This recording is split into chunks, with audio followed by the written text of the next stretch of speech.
Δεν είσαι ένας βαθμός. Είσαι όσα έχεις περάσει μέχρι εδώ. Οι αϊπνίες, το άγχος, η κούραση, οι στιγμές που ήθελες να τα παρατήσεις και συνέχισες. Και εσύ, γονιέ, το παιδί σου δεν είναι οι στόχοι που δεν πρόλαβες να ζήσεις.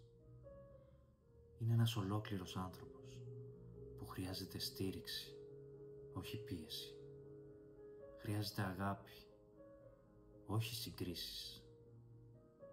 Οι πανελλήνιες είναι σημαντικές, αλλά δεν ορίζουν κανέναν. Δεν είναι το τέλος.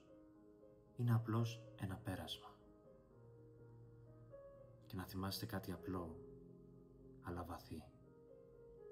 Είμαστε πιο δυνατοί όταν μας αγαπούν και μας πιστεύουν, ακόμα και όταν δεν τα καταφέρνουμε.